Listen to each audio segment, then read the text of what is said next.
Hello traders, अब बात करते हैं चार्ट पैटर्न्स की।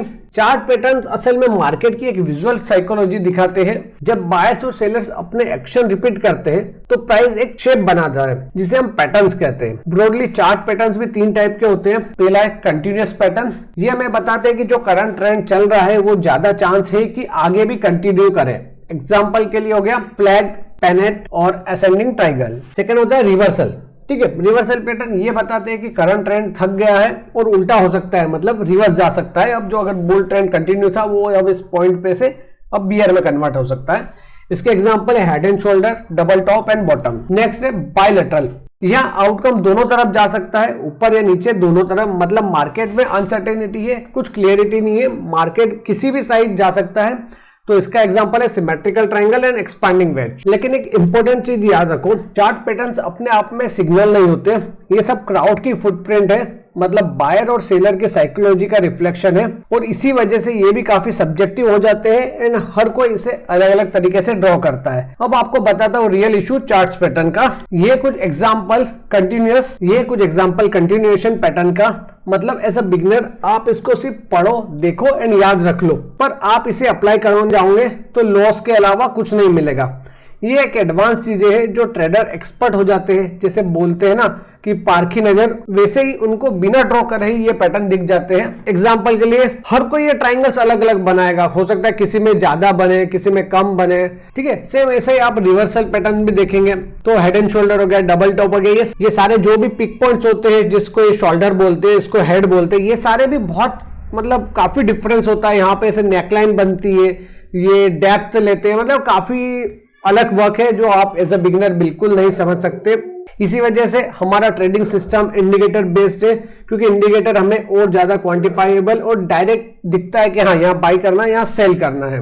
अब बात करते हैं हम एक बहुत इंपॉर्टेंट कॉन्सेप्ट की प्राइस जोन, यानी सपोर्ट और रेजिस्टेंस। सपोर्ट लेवल एक ऐसा प्राइस जोन होता है जहां डिमांड इतनी स्ट्रॉन्ग होती है कि प्राइस को नीचे गिरने से रोक देता है।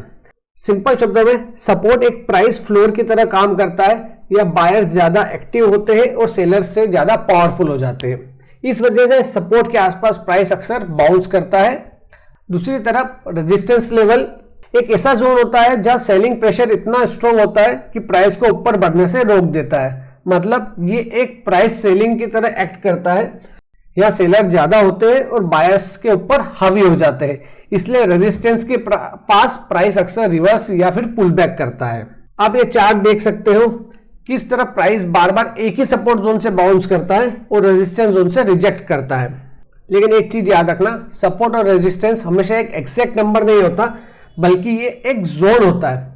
बहुत सारे लोग सपोर्ट और रेजिस्टेंस लाइन से दिखाते हैं, जैसे कि अभी जो मैंने एग्जांपल लिया 562, इसका कोई रेजिस्टेंस नहीं है। सेम सपोर्ट के लिए अगर देखा जाए तो 471 अभी बनी है लाइन, तो ये कभी नीचे भी गया है, ऊपर भी गया है। इसलिए ये हमेशा जोन होते हैं, कोई एक पर्टिकुलर लेवल नहीं होता। इसे हमेशा हम एक जोन में डिफाइन करते हैं। अब ये जोन मतलब ऐसा नहीं है कि ये परफेक्टली फॉलो करेगा, बट हाँ ये एक स्ट्रेंथ दिखाता है कि हाँ यहाँ आके चांसेस है कि प्राइस बाउंस करेगा जैसे सपोर्ट पे आके, और रेजिस्टेंस पे आके चांसेस है कि प्राइस यहाँ से रिजेक्ट कर सकता है। ये पूरा ट्रेडिंग होता है प्रोबेबिलिटी का गेम। यहाँ आप सिर्फ एक प्रोबेबिलिटी के हिसाब से एक्ट कर सकते हो। इसको हम लाइव चार्ट पे जब ड्रॉ करेंगे मॉड्यूल 4 में, तब ये कॉन्सेप्ट आपको और अच्छे से समझाऊंगा और बताऊंगा कि हाँ किस तरीके से हम इस जोन्स को और परफेक्टली ड्रॉ कर सकते हैं। ठीक है, अब हम एक बार सपोर्ट रेजिस्टेंस कैरेक्टरिस्टिक्स भी समझते। जैसे साइकोलॉजी, सपोर्ट लेवल के पास में आके क्या हो जाता है कि वो ऐसा जोन है जहां पे आपको बाई करने के लिए सस्ता लगता है चीज। साइकोलॉजी हो जाती है कि हाँ सपोर्ट पे प्राइस तो बाई कर लो। रेजिस्टेंस पे वो एक्सपेंसिव हो जाता है तो हम लोग सेल करते हैं कि हाँ ये अभी एक्सपेंसिव हो चुका है तो इस लेवल पे इसको सेल कर दो। प्राइस एक्शन, सपोर्ट लेवल पे प्राइस जो होता है वो होल्ड हो जाता है कि अब इससे ज्यादा नीचे नहीं गिरेगा, या फिर वो इंटेंसिटी कम हो जाती है उसकी। और सेम है रेजिस्टेंस पे, प्राइस जो है कि जो उसका राइज हो रहा है वो ब्लॉक हो जाता है और वहां से वो रिवर्सल देगा, या फिर थोड़े टाइम के लिए वो वहीं पे वो डिस्ट्रीब्यूशन जोन में आ जाता है। नेक्स्ट है वॉल्यूम। वॉल्यूम हमेशा हाई रहता है जब भी वो सपोर्ट लेवल से बाउंस करता है, और रेजिस्टेंस के टाइम पे भी वो हाई होता है जब भी वो रिजेक्ट करता है। मतलब सपोर्ट और रेजिस्टेंस पे आपको वॉल्यूम बढ़ रहा है, मतलब डेफिनेटली बात है कि सपोर्ट पे पर्सन को लग रहा है कि सस्ता है इसलिए सडनली लोग बायर्स आ रहे हैं, रेजिस्टेंस पे लग रहा है कि वो महंगा है इसलिए सडनली सेलर्स आ रहे हैं, जिसकी वजह से वॉल्यूम बढ़ रहा है। नेक्स्ट है रोल रिवर्सल। ठीक है, इसको एक इजी एग्जांपल से समझते हैं। जैसे सपोर्ट क्या हो जाता है कि रेजिस्टेंस बन जाता है, और जो रेजिस्टेंस है वो सपोर्ट बन जाता है। एक एग्जांपल से हम अगर समझे, मार्केट काफी टाइम से समझिए कि 100 के सपोर्ट पे था, एक रेजिस्टेंस उसका बना था 120 का, वो काफी टाइम से मार्केट इसी के बीच था, ठीक है। बट इसने एक बार सपोर्ट सब ऊपर जाता है और समझिए नया कोई रेजिस्टेंस बनाया उसने 130। अब जो ये 120 है ये हो जाएगा उसके लिए नया सपोर्ट। ये जो 120 है अब ये हो जाएगा सपोर्ट, ये हो जाएगा रेजिस्टेंस। सेम इसके पहले जैसे 120 जो था रेजिस्टेंस था और 100 जो था वो सपोर्ट था। तो ये होता है रोल रिवर्सल। तो यही कॉन्सेप्ट होता है, जब भी मार्केट मतलब चढ़ता है तो सपोर्ट और रेजिस्टेंस अपने रोल को रिवर्सल करते हैं या फिर ट्रैप करते रहते हैं कि जो पहले रेजिस्टेंस था वो अब हो जाएगा सपोर्ट। की प्राइस जोन में एक और होता है ट्रेंड लाइन। ट्रेंड लाइन एक सिंपल स्लोपिंग लाइन होती है जो 2 या 2 से ज्यादा प्राइस पॉइंट को कनेक्ट करती है और मार्केट का करंट ट्रेंड की डायरेक्शन बताती है। सिंपल है, ये 2 टाइप की होती है, अप ट्रेंड लाइन और down trend line. Up trend line ये बुलिश ट्रेंड में लगाई जाती है और एक तरह से सपोर्ट का काम करती है। मतलब जब तक प्राइस इसके ऊपर है बायर्स का कंट्रोल बना हुआ है एंड मार्केट को बुलिश ट्रेंड में कंटिन्यू रखता है।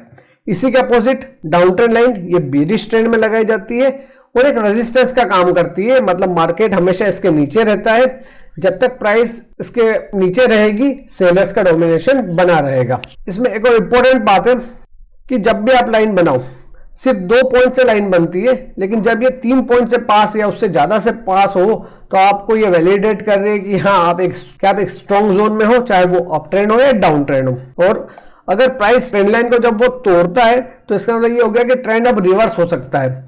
हम इसको एक एग्जांपल से समझते हैं। जैसे ये एक चार्ट है, इसमें हमने ट्रेंड लाइन बनाई है, ये एक पॉइंट, ये दूसरा पॉइंट और जैसे तीसरा पॉइंट यहाँ पे भी वैलिडेट करते करते बची है। तो ये हो गया एक स्ट्रॉन्ग ट्रेंड लाइन है। अब जब भी प्राइस इसको ब्रेक करेगी तो हो सकता है कि यहाँ रिवर्सल हमें देखने को मिले। जैसे अब डाउन ट्रेंड में ये जैसे पहला, दूसरा, तीसरा पॉइंट, यहाँ पे भी इसने इसको परफेक्टली रिजेक्ट किया, 5वां पॉइंट, और जब इसने इस लाइन को ब्रेक किया, अब देखिए लाइन के जैसे ही ऊपर गया तो अब चांस ऐसा हाई था कि हाँ अब मार्केट रिवर्सल शो करे और जो ये गिरता हुआ मार्केट था अब ये बुलिश हो जाए। इसलिए ट्रेंड लाइन हो गया, सपोर्ट रेजिस्टेंस हो गया, ये सिर्फ एक ड्राइंग टूल नहीं है, ये हमें बताते हैं कि मार्केट पार्टिसिपेंट्स की साइकोलॉजी किस तरफ है, किस पॉइंट पर सेंटीमेंट चेंज हो सकता है। इसलिए हम इसका यूज जरूर करेंगे एंड इसको लाइव चार्ट्स पे भी समझेंगे कि आप इसको कैसे और परफेक्टली तरीके से ड्रॉ कर सकते। अगर आपको कोई भी डाउट हो तो आप यहाँ कमेंट कर सकते हैं एंड मेंबर्स अपने व्हाट्सएप ग्रुप में पूछ सकते हैं, सो दैट लाइव सेशन में हम उसको अच्छे से कवर कर पाए। अगर आपको ये वीडियो अच्छा लगा हो तो लाइक एंड शेयर करें एंड कोर्स के आगे के वीडियो के लिए चैनल को सब्सक्राइब करना ना भूलें। अगर आपको कोर्स की पूरी डिटेल्स चाहिए हो तो आप स्क्रीन पे दिख रहे नंबर पे मुझे कांटेक्ट कर सकते हैं। बाकी डिटेल्स मैंने डिस्क्रिप्शन में भी ऐड कर दी है। मिलते हैं अब नेक्स्ट वीडियो में।